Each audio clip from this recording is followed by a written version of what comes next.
안녕하세요. 자, 영어식 사고훈련 심화편 14강은요, 지금까지 보여드린 이런 스티커라든지 문장을 서술어를 처리하는 감각들, 요거를 챙겨가지고 실제로 영어 동화 리뷰에 어떻게 적용하는지 다시 한 번만 좀 체크를 해드리고, 정리하는 시간을 가볍게 좀 가져볼게요.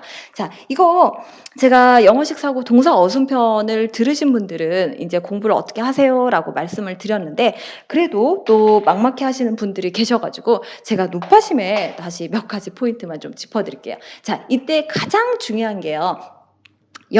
여기서 가장 제가 말씀드리고 싶은 거는 영어 동화 리뷰 쓰기는 영작이 아니라는 거. 그 다음에 두 번째, 모르는 표현은 그냥 넘어가시면 된다는 거. 그리고 틀린 문장을 쓰셔도 상관없다는 거. 요것만 알고 계시면은 조금 시작이 이렇게 그래도 발이 떨어질 텐데 거기에 너무 걱정들을 많이 하셔가지고 다시 한번 영어 동화 리뷰 쓰기가 어떤 의미를 갖는지 설명을 드릴게요.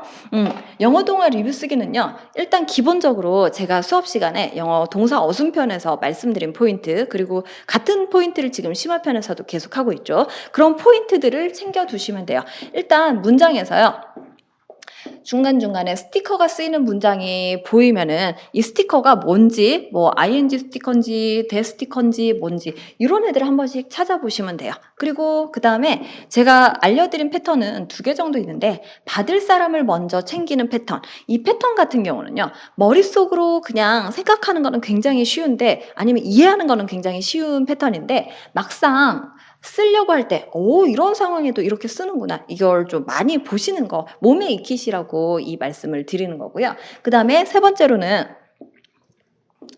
이것도 굉장히 유용한 패턴인데, 땀 뻘뻘 흘리는 패턴이에요. 이 땀 뻘뻘 흘리는 패턴 같은 경우는 얘는 주의사항이 우리말 번역 자체가 애초에 나는 네가 뭐뭐 하기를 원합니다 라고 안 하는 경우가 굉장히 많죠. 대표적인 게 이런 거예요. 너 내가 문 닫아 주기를 원하니 이렇게 쓰지 않고요. 우리 대탈 때도 많이 살펴봤지만 주어를 생략해서 쓰는 우리말 특징 때문에 어떻게 표현하냐면 문 닫아 달라고? 그게 끝이에요. 문 닫아 달라고에 이미 주어가 2번이 빠졌어요. 문을 닫는 애, 그 다음에 바라는 애. 이게 다 빠져 있거든요. 걔네들 주어 잘 못 쓰니까 우리말의 평소의 말투와 이 패턴이 어떻게 연결이 되는지 그걸 좀 많이 챙겨 보시고요. 그 다음에 주로 이제 또 연습을 계속 하실 게 우리 물리적인 감각으로 서술어 만들어 쓰는 거 계속 봤죠. 어떤 대상을 움직이는지 아니면 주인공이 자기가 직접 이동을 하는지 이렇게 쓰인 서술어들을 발견하시면 이걸 구별을 해 가면서 이 서술어 물리적으로 지가 움직인 걸 이렇게 표현했네. 아니면 대상을 움직이는 서술어도 이렇게 표현했네. 얘만 찾으시면 돼요. 이게 끝이에요. 네. 이것만 찾으시면 되는데, 그냥, 처음에 욕심들을 조금 부리시는 거예요. 자꾸, 이거 단어 모르는 거 처음 익혔으니까 이거 정리해야지. 아니면은, 이 표현 몰랐는데, 이렇게 한번 챙겨볼까? 이 표현 무슨 뜻일까? 모르는 거를 챙기는 게 목표가 아니고요. 지금 제가 말씀드리는 영어 동화 리뷰 쓰기의 목표는 이미 아는 것을 확인해서 몸에 익히는 연습이에요. 그걸 하시다가 종종 이제 그렇게 부담스럽지 않은 수준이면은 여기다가 단어도 조금 더 이렇게 1~2개 정도, 많이는 하지 마시고요. 제가 늘 말씀드리죠. 숫자가 3에서 7을 넘어버리면은 안 한 거랑 똑같아요. 100개를 외우면은 하나도 머릿속에 안 남거든요. 그래서 내가 익혀지는 만큼만 정리하시고 싶은 거 있으시면 하시고, 가장 주의사항은 모르는 거 있으면 그냥 넘어가세요. 모르는 게 있으면 넘어가시고, 걔가 여러분 실력이 쌓이면은 나중에 다시 책을 보면은 되돌아와서 봤을 때 걔를 알게 되는 경우가 상당히 많으세요. 그래서 그거 정말 주의사항이니까 그거 하나 좀 챙겨드릴게요. 그리고 실제로 리뷰 쓰기를 이 상태에서 시작을 하신 분들이 정말 많이 공감을 하시는 얘기 중에 하나가 2가지 공감 포인트가 있는데, 아까처럼 모르는 표현 그냥 넘어가세요 이렇게 했을 때 그럼 깝깝하잖아요 이렇게 얘기를 하시는데, 실제로 리뷰 쓰기를 10건, 20건 이렇게 쓰신 분들이 옛날에 썼던 동화책을 다시 보시잖아요. 그러면은 놀랍게도 보이는 표현이 정말 많아요. 처음 봤을 때 이거 놓치고 갔는데 그때는 중요하지 않다고 생각을 했는데 이러이러한 발상이 여기도 쓰였구나. 이게 발견되는 그 느껴지는 정도가 책을 보면 볼수록요, 옛날에 봤던 쉬운 책이 더 새롭게 느껴져요. 그것도 굉장히 공감을 많이 하시고, 두 번째로 또 공감을 많이 하시는 게, 영작하는 것도 아니고 맨날 이렇게 쓰는 것만 하면은 과연 내가 말하는 데 도움이 될까요? 이렇게 고민들을 하시는데, 이거 하는 목적이 진짜 무의식 중에 몸에 익히는 거거든요. 그래서 리뷰를 그 패턴에 맞춰가지고 쓰신 분들의 특징을 보면요. 문장을 썼을 때 뭘 썼는지는 쓸 때는 이제 기억이 나죠. 근데 며칠 지나면 무슨 문장을 썼는지는 기억이 안 나요. 그건 당연해요. 저도 그래요. 어떤 문장을 썼는지는 기억이 안 나는데 대신에 이 문장을 쓰는 감각, 이럴 때 땀뻘뻘을 써야 되겠구나. 아니면은 이때 물리적인 감각을 써야 되겠구나. 이 감각 자체가 점점 몸에 심어져요. 그게 정말 중요하거든요. 제가 늘 말씀드리죠. 이 강의, 위닝 스토리에서 하는 이 전체 강의의 목적이 다른 나라 언어와 달리 한국인들은 이 문장을 나열하는 어순과 그리고 세상을 바라보는 방식이 서술어 중심이라는 거, 이게 굉장히 독특해요. 그래서 얘를 온몸에 익혀가지고 이걸 좀 세팅을 해놔야지 그 이후에 표현을 보시든지 아니면은 문법 책의 뉘앙스를 더 보시든지 어떤 공부를 해도 그때부터 이제 정말 받아들여지거든요. 그 전까지의 세팅을 만드는 거. 제가 늘 그때 진짜 영어 성공 스토리 책에서도 300시간의 포인트를 가지고 말씀드리는 것도 300시간으로 세상의 모든 영어 공부 해석을 하고 이런 문제가 아니라 진짜 그 한국어 사고를 빼는 시간이라고 생각을 하시면 돼요. 한국어 사고를 빼고 이런 감각을 몸에 익히는 시간. 근데 정말로 유용한 시간이에요. 이거 300시간 제가 좀 넉넉하게 이렇게 생각을 한 거고, 그렇지 않더라도 보통은 이제 이 강의 자체가 이렇게 반복해서 보시면 넉넉잡고 한 50시간 안에 다 보실 수 있으니까 제가 50시간을 생각을 한 거고, 200시간 정도는 챕터북과 리더스라고 해가지고 좀 얇은 동화책들이 있어요. 그 On I Can Read 2라고 제가 또 카페에 기존에 이제 공부하시는 분들의 리뷰도 많이 올라가 있고요. 그리고 또 수업 시간에 또 종종 이렇게 추천을 드린 책인데 On I Can Read 2 같은 수준의 책들을 리더스라고 그래요. 그 리더스 책을 한 최소 30권 정도 리뷰를 쓰시는데 제가 보통 한 50시간을 생각을 하고,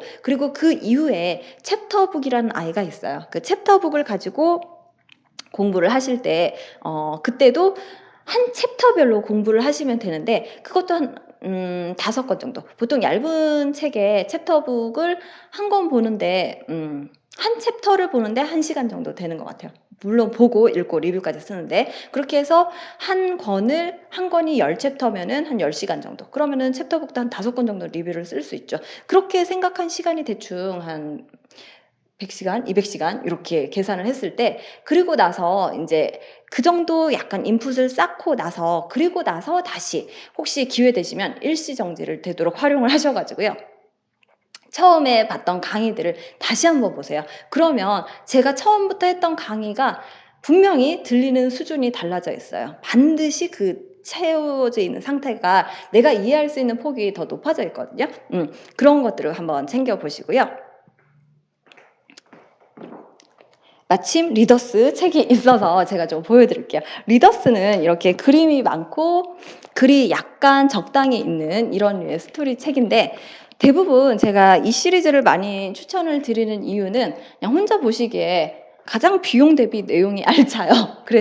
그리고 이제 이 정도 수준을 내가 자유자재로 할 줄 알면은 말하고 사는데 큰 무리는 없어요. 그래서 이 시리즈를 추천을 드리는데 보통 학생들 봤을 때 한 70% 정도는 영어식 사고 어순 동사편 걸 가지고 공부를 하시면서 이 시리즈에 개구리 시리즈가 있어요. 이렇게 생긴 이 개구리 시리즈, 얘가 보통 리뷰하신 분들이 좀 쓰신 분들이 제일 쉬워라 하시더라고요. 이 책이 우리 동사 이런 물리적인 감각이 정말 많이 들어가 있거든요. 그걸 바로바로 확인을 하시면 돼요. 그래서 그런 것들 한번 익히면서 이거 익힌다는 게 어떤 감각이구나. 그리고 또 기존에 카페에 같은 책 이름으로 검색을 하면은 이미 리뷰를 쓰신 분들의 리뷰들이 올라가 있거든요. 그게 꼭 정답은 아니에요. 근데 비슷하게 대충 이런 식으로 쓰는 거구나. 그런 분위기를 좀 파악해 보시라고 이런 걸 좀 추천을 드리고요. 요 리더스를 하시고 나중에 이제 챕터북을 보시면 되겠습니다. 자. 그래서 여러분 교재 44, 45페이지에 이런 얘기들을 좀 말씀을 드렸어요. 영어식 영어 동화 리뷰 쓰기는 영작을 직접 하시는 게 아니라 그냥 문장을 본문에서 찾아 쓰시면 되는데, 대신에 이왕이면요 분명히 본문에 있는데 그걸 책을 펴놓고 쓰시지는 마시고요. 책이랑 똑같은 문장을 쓰시면 돼요. 근데 책을 펴놓고 쓰시지는 마시고 일단 내가 한번 써보고 그리고 나서 좀 전에 책에서 있었는데 뭐였더라? 이렇게 다시 책을 펴서 확인을 해서 문장을 고치는 식으로 활용을 하시면 무료로 스스로 첨삭을 할 수 있는 기회를 얻게 되거든요. 정말 이 책을 통해서 틀린 문장을 다시 고쳐 쓰기만 해도 원어민 첨삭의 효과에 버금가게 훨씬 더 좋다는 생각을 하고 있어요. 그래서 제가 그 포인트로 말씀드린 거는 이렇게 스티커, 그 다음 받을 사람 먼저 챙기기, 땀뻘뻘 패턴, 그리고 물리적으로 이어동사 만들어 쓰는 감각, 그리고 이해 안 가는 표현 넘어가시라는 말씀을 계속 드렸습니다. 그리고 이것까지 다 하신 분들은요, 혹시나 여력이 되시면은 감상을 이제 영어로 쓰시는데, 자, 이때 감상 쓰실 때 가장 중요한 포인트는 요약을 하시면 훨씬 어려워져요. 어떤 식이냐면 이 책 같은 경우는 어떤 여름날 아이들 셋이 수영장에 가는 에피소드인데, 이걸요 그냥 다 읽고 어느 더운 여름날 애들이 수영장에서 즐겁게 보내는 뭐 우정에 관한 이야기다, 이렇게 하면 훨씬 더 어려워져요. 이 책을 읽은 본문보다 내가 지금 쓰고자 하는 문장의 수준이 더 높아지거든요. 그렇게 하지 마시고 실제 누가 뭘 했나 위주로 쓰세요. 누가 수영장에 갔다, 누가 옷을 입었다, 누가 물에 빠졌다, 누가 물에서 끄집어졌다, 정말 있었던 사건에 누군가의 행동 중심으로 쓰시면은 리뷰 쓰는 게 그렇게 어렵지는 않으세요. 그것도 꼭 한번 챙겨 드릴게요. 그리고 이번에는요, 리뷰 쓸 때 이제 학생들이 많이 하는 실수 한 가지 팁만 조금 드릴게요. 흔히들 스티커를 찾으세요 이러면요, 스티커 찾는 데 있어서 자꾸 틀린 문장, 이게 스티커인지 아닌지 헷갈려 하시는 분들이 계셔가지고 그거 잡는 팁 하나만 드릴게요. 물론 틀린 것도 괜찮아요. 이것도 내가 헷갈려 봐야지 스티커가 뭔가 이게 조금 더 와닿으시거든요. 자, 스티커를 제가 설명을 드릴 때 말씀드렸죠. 스티커에서 제일 중요한 건 뭐예요? 앞에 있는 단어예요. 이 단어가 없으면 애초에 스티커는 존재하지 않습니다. 여기까지 괜찮으실까요? 그러면 여러분 교재에 제가 45페이지에 문장 하나를 드러놨죠. 이거 뭐라고 적혔어요? I can eat, 네, 굽네 치킨, 네, with my hands. 이렇게 적혀 있죠. 자, 이럴 때, 자, 일단 이거 with가 보이고요. 그 앞에 뭔가 단어가 있죠. 대충 생긴 것만 봤을 때는 이거 스티커일 수도 있을 것 같죠. 이런 거를 그냥 글씨만 보고 구조만 봤을 때는 여기도 단어 나오고 with 나오니까 이게 스티커가 될 수 있을 것 같아요. 자, 일단 구조적으로는 구별이 안 가요. 근데 만약에 얘가 스티커였으면요, 굽네 치킨이 만약에 이렇게 치킨이 이렇게 생겼어요. 자, 이렇게 치킨이 생겼는데 제가 with의 뜻이 뭐예요? 뭐뭐가 있는, 이렇죠. 그러면은 이거는 무슨 뜻이냐면 여기에 내 손이 달려 있어야 돼요. 징그럽지 않아요? 네. 진짜 치킨의 양쪽에 내 손이 달려있는 거면은 이게 스티커인데, 지금 내가 하고자 하는 의도는 치킨에 내 손이 달려있는 걸 먹었어요. 진짜 무섭죠? 네. 그게 아니라는 거예요. 그게 아니면은 의미적으로 그냥 우리 알고 있는 거 손으로 이 정도로 그냥 문맥에서 파악을 해주시면 돼요. 이걸 기계적으로 파악하는 거 아닙니다. 그리고 영어란 언어 자체가 애초에 앞에서부터 주인공 행동부터 나가다가 내가 꾸며주고 싶은 단어가 있으면 스티커를 붙이기도 하고요. 아니면은 꾸며줄 단어는 없는데 그냥 할 말이 정보가 더 있어서 뒤에다 붙이기도 하거든요. 그래서 문법만으로는 구별이 안 되는 경우들이 종종 있어요. 이건 의미적으로 방금처럼 구별을 해보셔야 돼요. 그리고 이것과 비슷하게 제가 지난 시간에 to 스티커는 그렇게 어려운 게 아닙니다 하고 말씀을 드렸는데, 또 학생들이 처음 이 스티커를 좀 찾아보는 학생들 같은 경우는 to 스티커가 뭔지 또 조금 헷갈려 하시는 분들이 계시더라고요. 그래서 제가 문장을 한 2-3개 정도 여러분 교재에 가지고 왔죠. 이것도 한번 보면요,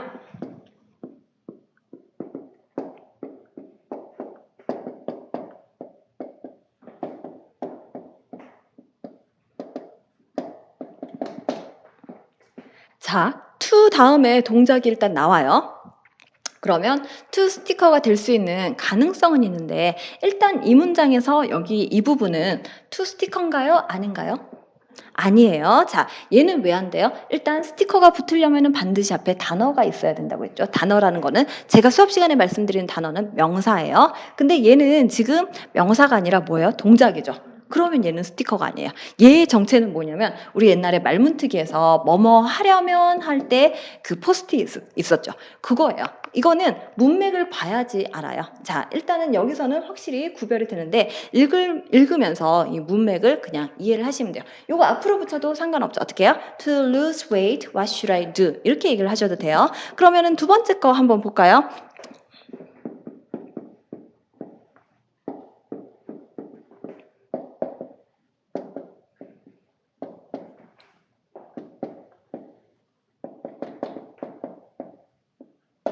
자, 여기도 이 파트가 있는데 to 다음에 동작이 나와요. 그럼 일단 그 스티커가 될 수 있는 확률은 일단 있는데 스티커가 되기 위해서는 이 바로 앞에 일단은 단어가 나와야 된다고 했죠.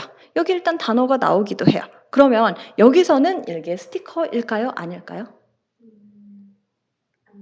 얘도 아니에요. 자, 그냥 기계적으로 단어 뒤에 to랑 동작이 있으니까 무조건 찾는 게 아니고요. 의미를 보세요. 여기도 마찬가지로요.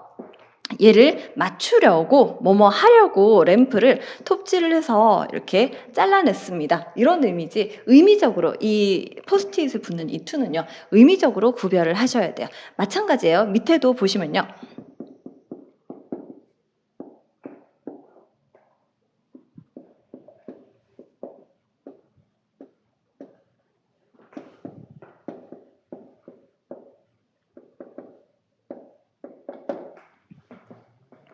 자, 이렇게 하고 있죠. 자, sign up이라는 이 단어는 좀 한번 챙겨두시는데 내가 동네 헬스장 등록할 때 우리 등록하다라는 단어로 그냥 네이버한테 물었을 때 서술어 중심으로 생각하는 분들이 흔히 찾을 수 있는 단어가 enroll 또는 register 이런 단어인데 이거 너무 묵직해요. 이 단어 같은 경우는 이제 정말 공식적으로 수강 신청을 한다든지 아니면 학교나 기관에 등록할 때 그럴 때는 좀 쓰면은 어울리는데 동네 헬스장이나 동네 피아노 학원, 동네 영어학원 등록할 때 써서 틀린 건 아니지만 어감이 상당히 낯설거든요. 그럴 때 가볍게 그냥 내가 등록하는 클래스 등록하는 거 요거는 sign up 요거를 쓰시면 돼요. 여기까지 괜찮으실까요? 네. 그러면은 내가 gym에 헬스장에 등록을 했어요. 그러면 I signed up at a gym 여기까지는 하고 그 다음에 여기도 뒤에 보면 to lose weight 이거 여기도 동작이 나오고 to 다음에 동작이 나오죠. 그 다음에 이 헬스장이라는 단어, 동네 헬스장은 gym인데 이거 다음에 또 to가 나오거든요. 이거는 스티커예요? 아니에요? 얘도 아니에요. 자, 이게 이 gym을 뭐뭐 할 이 의미로 쓰이면은 괜찮은데 이 헬스장 자체를 뭐뭐 할 헬스장이 아니라 내가 살을 빼려고 헬스장에 등록한 거잖아요. 그러면 스티커가 아닌 거예요. 요걸 의미적으로 파악을 해야 되는데 기본적으로 좀 쉬운 문장, 내가 전체 문맥이 이해가 되는 문장에서 아, 이거는 진짜 그냥 내 의도를 담는 이 포스트잇이구나. 아니면은 이거는 뭐뭐 할 뭐뭐뭐 이렇게 해결이 되는 투 스티커구나. 내가 전체 맥락이 이해가 되는 쉬운 그림이 있는 문장부터 보시면서 인풋을 많이 챙기시면요. 이게 저절로 돼요. 이거는 남이 해줄 수 있는 그 토픽은 아니고 그냥 스스로의 감각으로 문맥에서 자연스럽게 받아들여져야지 해결이 되는 부분이거든요. 그러면 요 정도 포인트를 한번 좀 짚어드리고 이제 영어 동화 리뷰 쓰기에 대한 언급을 마지막으로 여기서 한 번만 이제 오늘까지만 하고 더 이상 제가 이제 언급을 할 일은 없을 것 같아요. 자, 그러면 나중에 이 팁들을 활용을 해가지고요. 카페에서 꾸준히 또 리뷰 쓰기는 계속 해주세요. 그러면 카페에 꾸준히 쓰시는 분들은 또 제가 저를 만날 기회가 또 있을 겁니다. 자, 그럼 오늘 강의는 여기까지 할게요. 네, 수고하셨습니다.